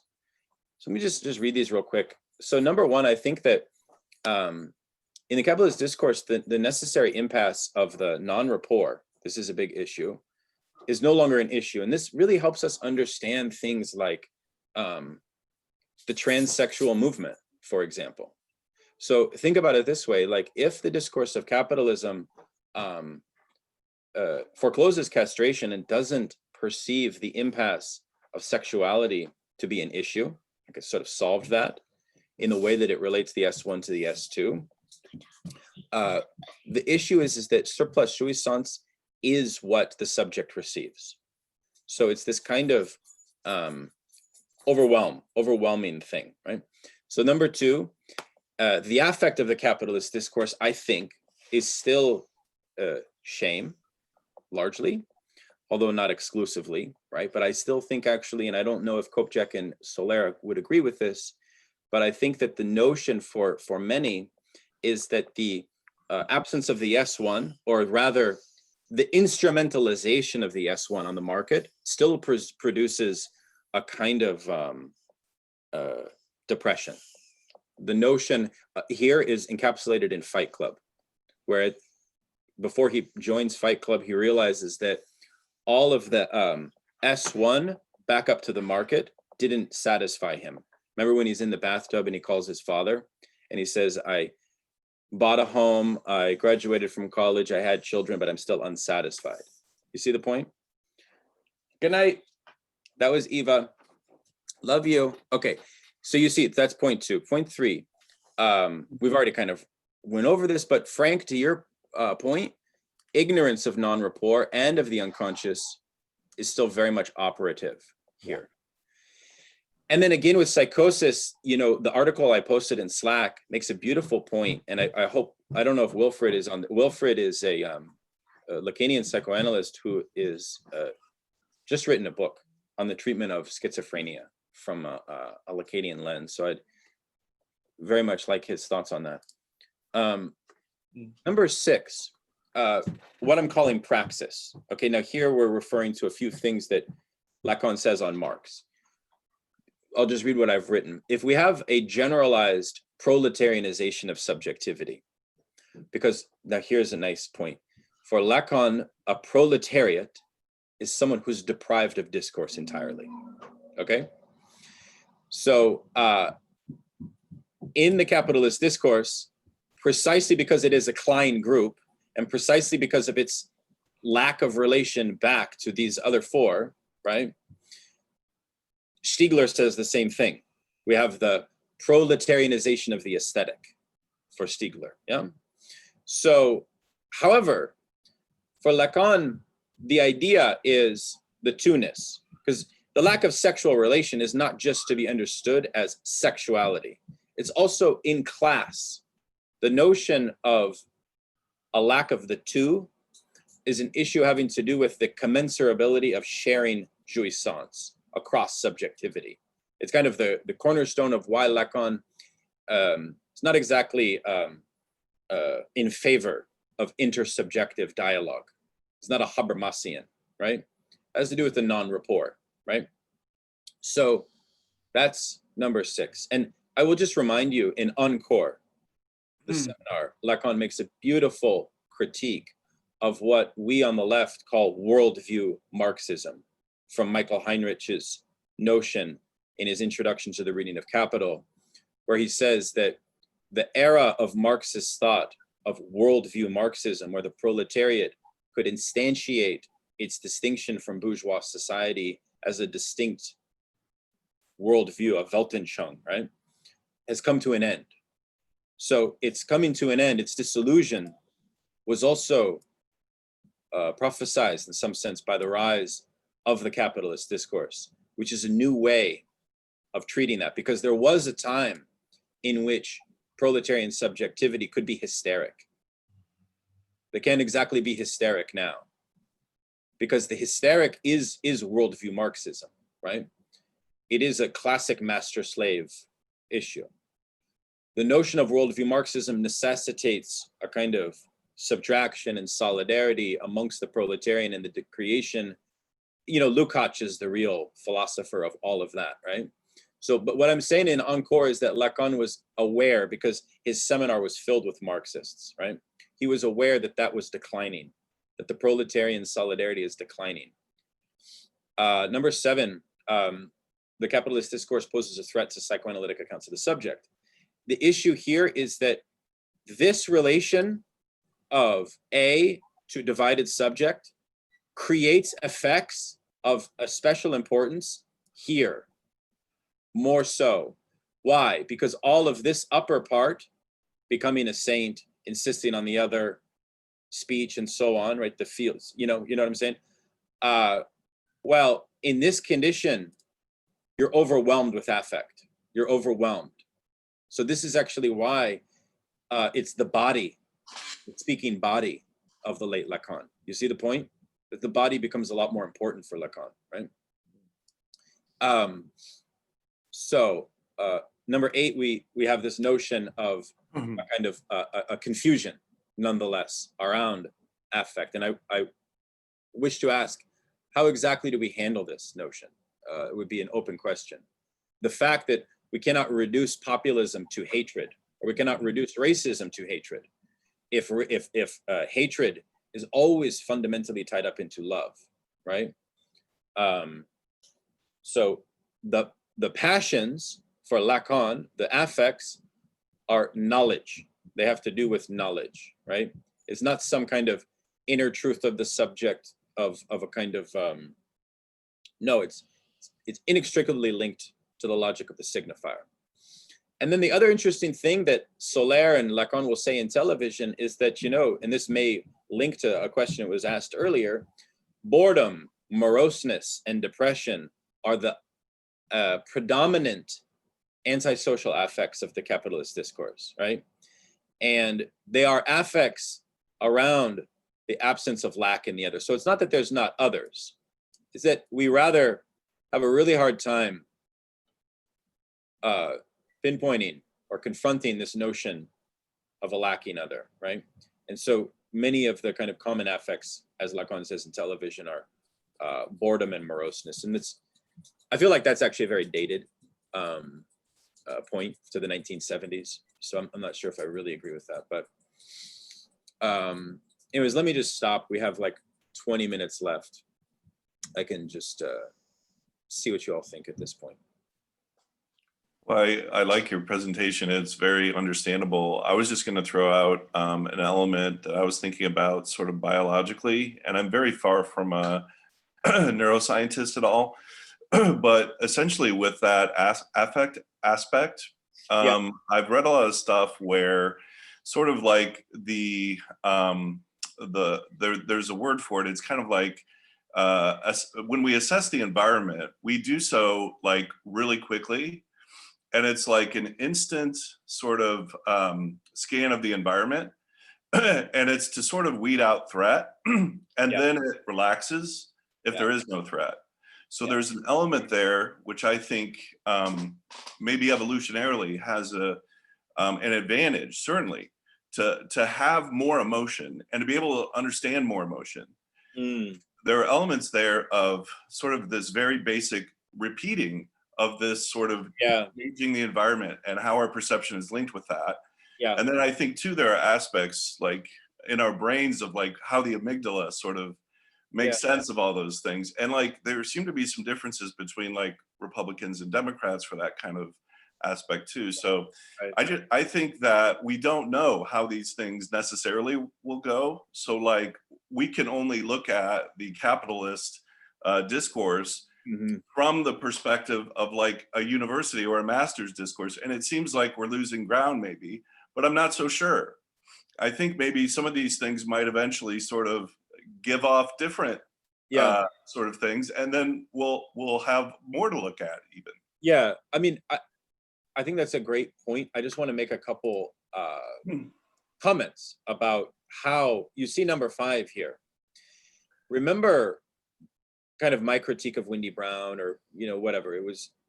I don't really want to critique Wendy Brown because she's a brilliant theorist. I love her work.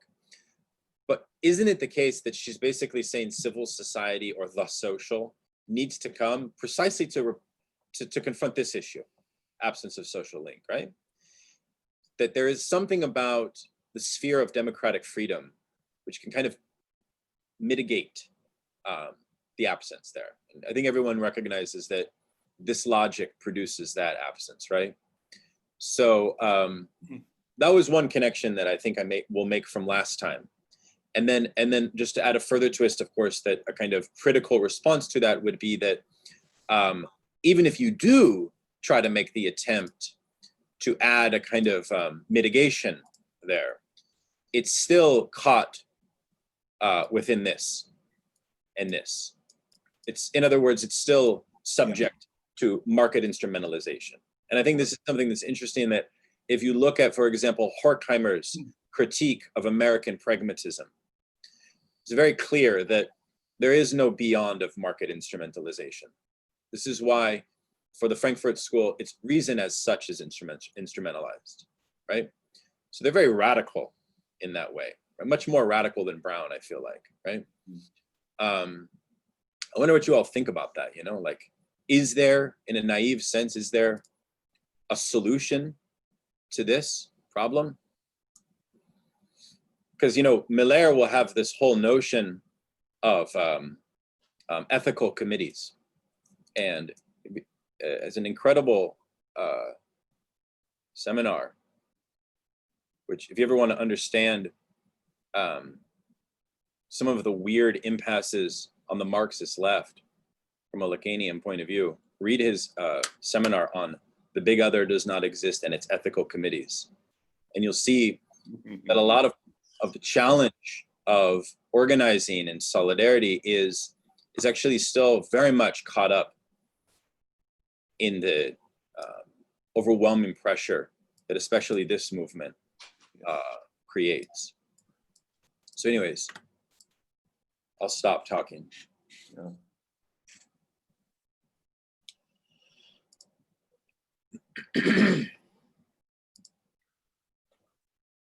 What is the term that Lacan has for the unconscious as it sort of oscillates and comes back to where it started to initially? There's sort of this never-ending loop. Does anyone know what that's called? Oh, yes, he does give it different names, doesn't he? Yeah. I don't know what the French term is for that swerve. I know that he will use the Kleineman, the swerving, the swerve, for fundamental concepts of psychoanalysis. Because I think that's kind of what we're up against in some ways. Is oh, yeah, he calls it here the roulette, like a game of roulette. I don't know if it's the roulette or if I'm thinking of something else where he sort of describes sort of this never-ending journey that never finds itself, sort of, and it sort of is like a flipped. What is that called? It's like if you take a rubber band and you turn it once, and you're walking on it, you're never going to get the other side. Oh yeah. The Mobius strip. Yeah, the Mobius strip. Yeah. So I think in some ways we're stuck there. Yeah, I mean, it's interesting to think about the turn to the Borromean structure, right? So if the capitalist discourse, like if Tomsik is right, that the late Lacan is basically a response to the crisis of Marxism. And he realizes this notion of capitalist discourse. And he realizes that the coherence of the relation between these four is no longer efficacious.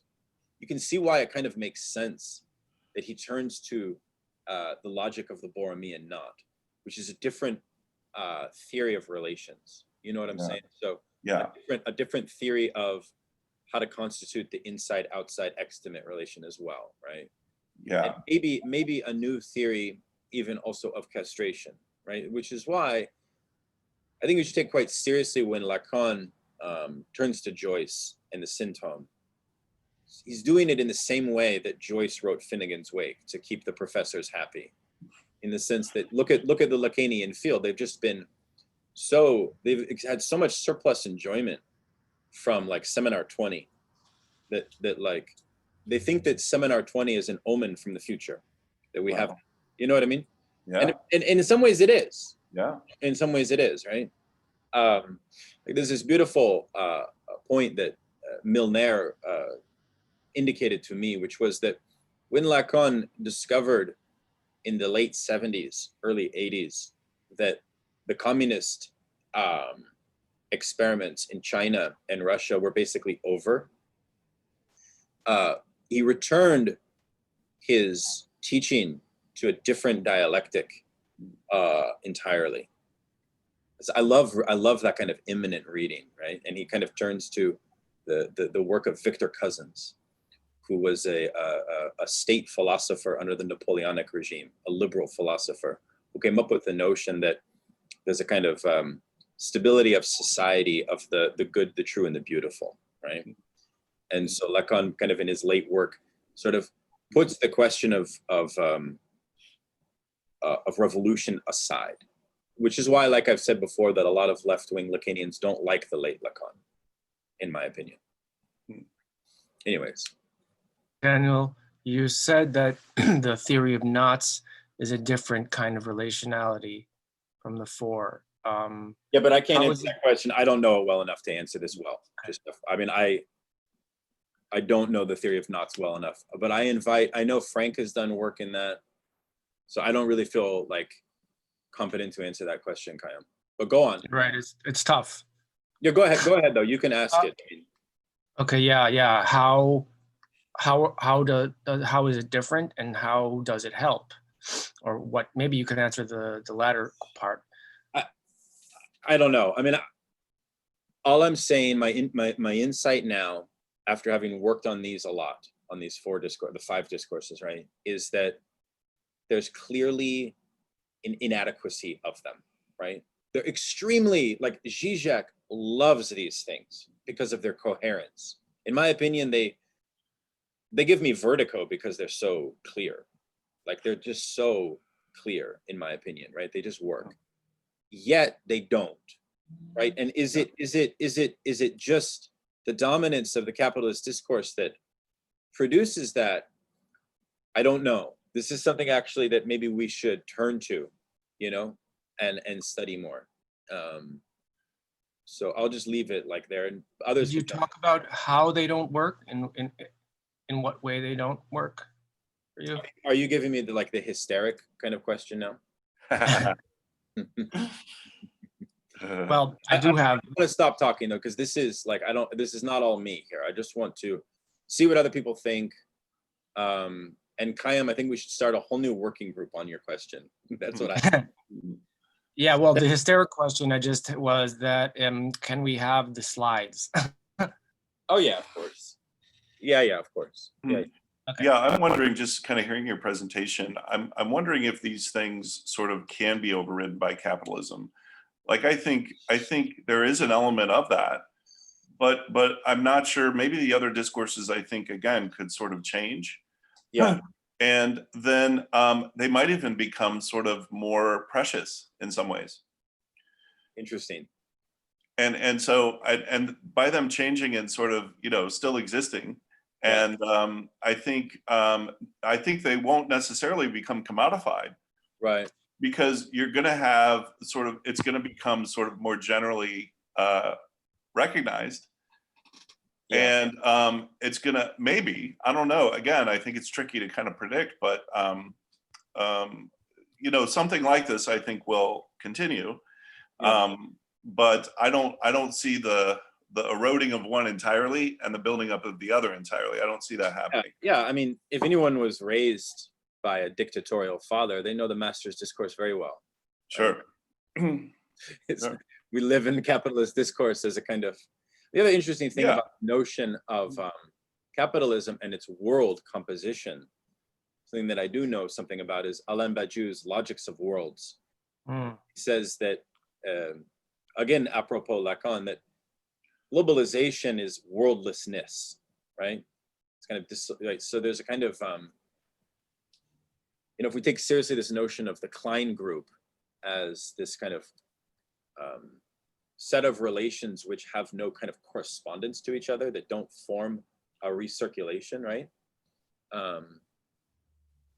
Yeah, it gives us a nice answer to the Unbehagen. It's like we need to go back to read Freud now, right? It's like the capitalist discourse shows us civilization and its discontents very well. You know what I mean? Yeah. So I jump in. I wonder too. Go ahead.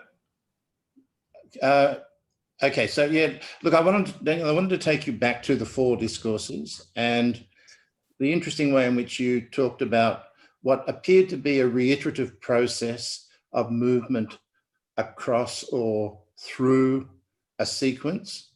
Yeah. And I would like you to say a bit more about that reiterative process, and also the extent to which at any one historical moment one of those discourses is predominant, as it were. Sure. It's very ambiguous, right? Lacan is speaking in The Other Side of Psychoanalysis to the students who are presumably under the hegemony of the university discourse. And that's why he makes this point that the university discourse was actually invented in with Charlemagne, yes, but it was refined in the Enlightenment. And you know, Diderot and Rameau's nephew presents a full-on perverse assault on the legitimacy or the efficacy of the university discourse. You know the basic notion of this story. It's a beautiful story. If you need, everybody here teaches, right? You know this notion of the S1 and it's kept in abeyance, like the kind of higher purpose. Like you have somebody come into your classroom and they don't want just the knowledge. They want the supplement from it. How is this going to change my life? You know this kind of demand you get from right-wingers? Okay, very good, but what is it going to do for me, right? It's a debate of a so-called enlightened individual with the nephew who is a kind of a pest, who insists that the singularity is more important than the knowledge. I have the S1, you're giving me the S too. Yes, I know, I reveal the hollowness of your knowledge. I actually, through my enjoyment, I have enough of the S1, and you know, it's not necessary, right? I love that point. And this is also why Hegel is the hysteric of the Enlightenment, because his form in the phenomenology is an affront to Diderot's impasse in a very interesting way. Lacan will, this is why he will say, not read Hegel, he will say, regale yourself in Hegel, which is what is to regale? It's the opposite of being in a state of shame. So Hegel is the one you turn to confront shame. Yeah? If the university discourse is a shame-producing discourse, Hegel is your heart, your way out of that for Lacan. On the issue of the periodization of the discourses, it's a very good question. I think Lacan's very good at the founding moments, but he's not created a concrete periodization, right? And Althusser was one of the first originators of this notion of the discourses, by the way, right? And Badiou will take the four discourses and implement them as conditions of truth. And he has a possible fifth one as the condition of philosophy, which is the sort of, you know, the mediator of the other four, right? Love, politics, art, and science. So it's stealing Lacan's formula, right? And each one has a compossible relation in some sense to each other, and each one has a unique affect, right? So for Badiou, it's a very clear presentation of the discourse theory in some sense, but it's more complex because he disregards discourse. It's a whole other thing. But anyways, I don't know, John. I don't know if I'm answering your question too well. But Lacan says they turn on quarter turns. So there's a quarter turn from the masters to the hysteric. There's a quarter turn from university, but they're all tethered to the master, right? They all kind of quarter turn on the master, right? And each one is a kind of, you could think about the master as a kind of assault from 3 points, and it's oscillating like this, right? The capitalists obviously being that which is outside of that quarter turn. It's not happening, right? So Joan also says in a footnote that, you know, Lacan only developed 4 of the turns, so there are 4 more left, and maybe in the future one of his disciples will do it, you know. Well, actually, Levi Bryant, the philosopher, has written a nice essay called Zizek's sort of wild world of discourses, where he has identified 36.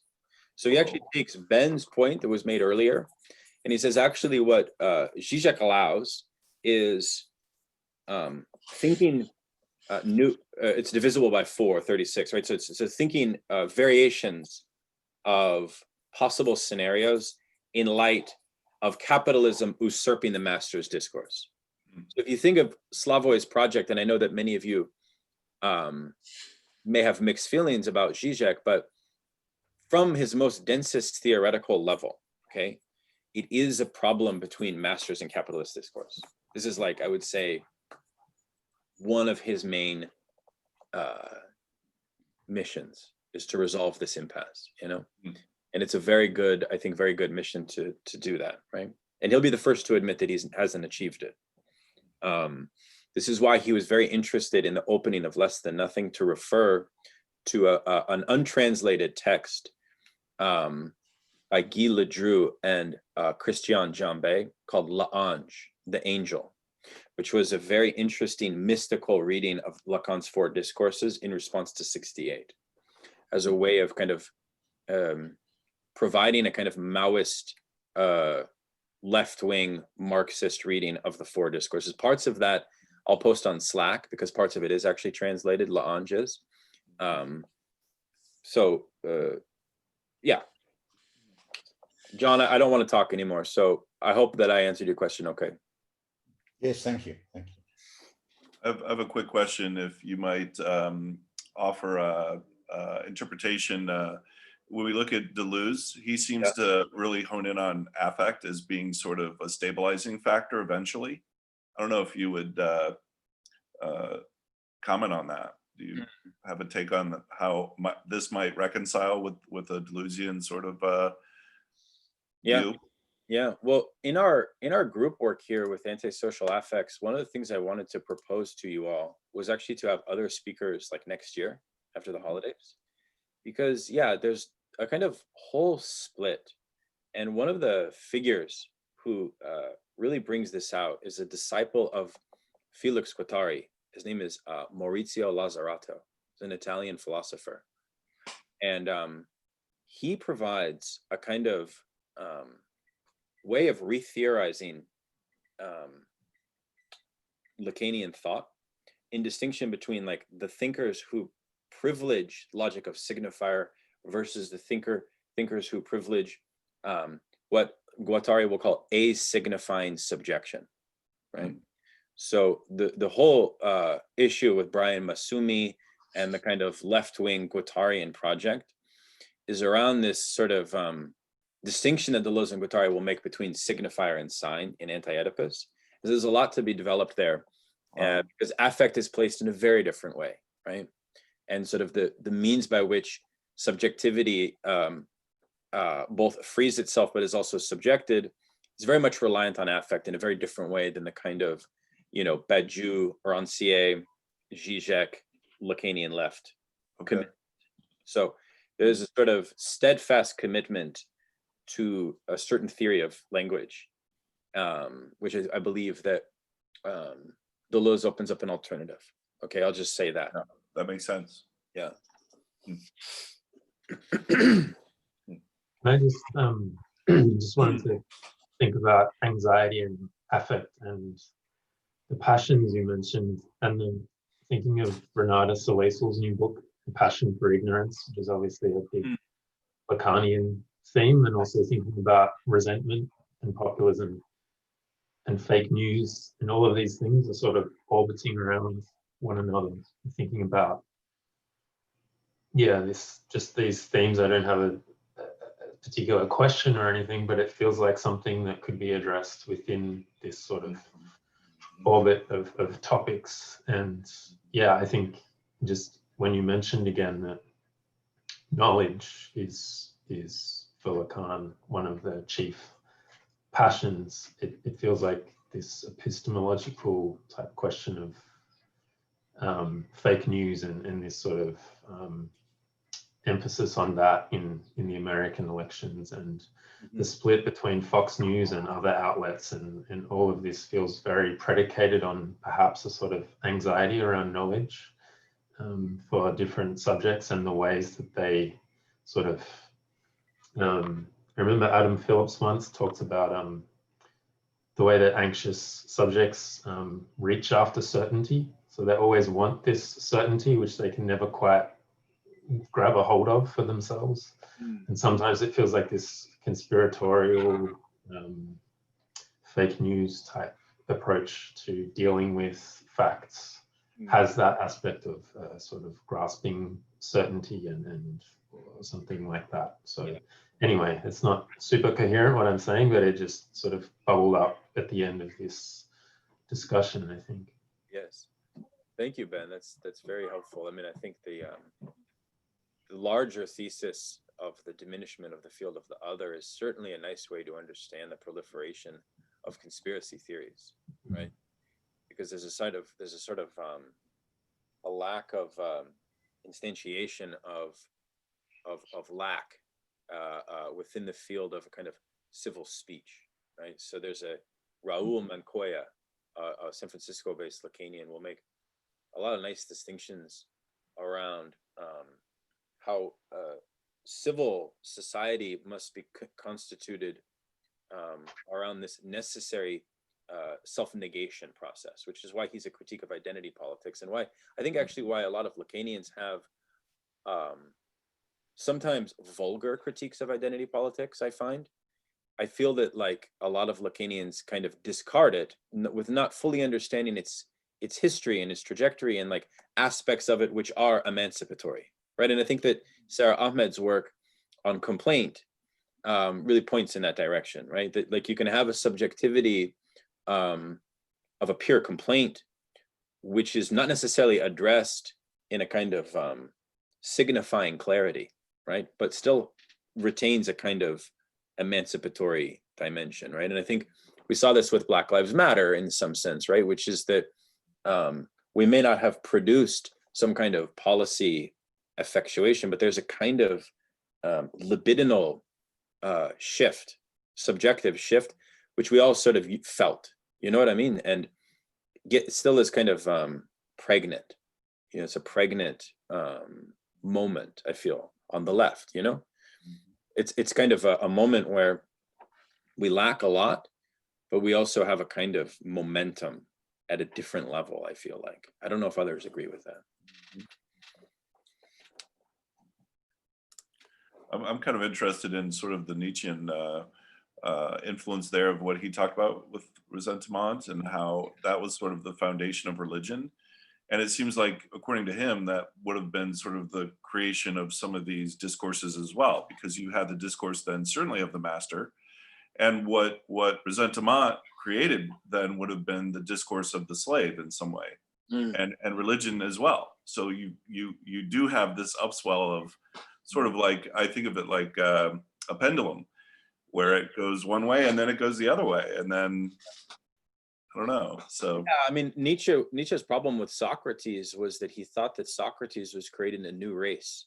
He called a new race of humans, what he calls the theoretical human being, that insisted on a fundamental optimism and a fundamentally different worldview. And so for Nietzsche, Socrates was an outlaw scandal because he was founding a new way for the definition of the human being. Yeah. As what? As constituted through consciousness, through the social. That's the great scandal of Socrates for Nietzsche. Not founded through the innocence of nature, right? Which is why ultimately the Übermensch must actually possess a certain innocence. At a certain refined level, they must remove themselves from struggle, because they are stronger, but in order to be aesthetic overmen, they must be sheltered from the same toils and degradations of the theoretical human being, right? So yeah, like I think it's beautiful. I want to write a paper actually on Nietzsche and Lacan on the aristocracy, because it is the case for Lacan, and you saw this in the Malher essay on shame, if you read it, that the whole problem with the shame and all of that is that we haven't recovered psychically from the collapse of feudalism, right?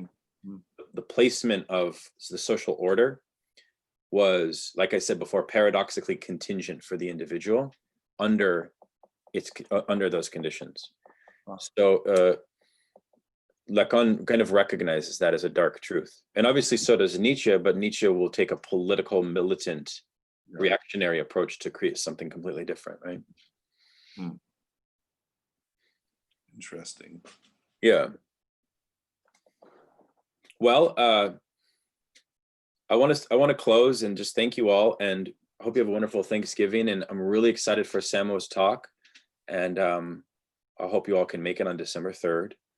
You know, I'm going to lower like the cost to just like pretty much nothing, so we can have more people come, and it should be really fun. Yeah. Any other things before we give our Lacanian scansion and I close the night? First of all, thank you, Rithika, for a wonderful opening. Very much. Yeah, thank you. Daniel, I would like to hear more from you. Are you going to be doing more of these presentations? Sure, why not? I mean, sure. I love doing these things. I mean, it's pure joy for me, really. Well, I love your style.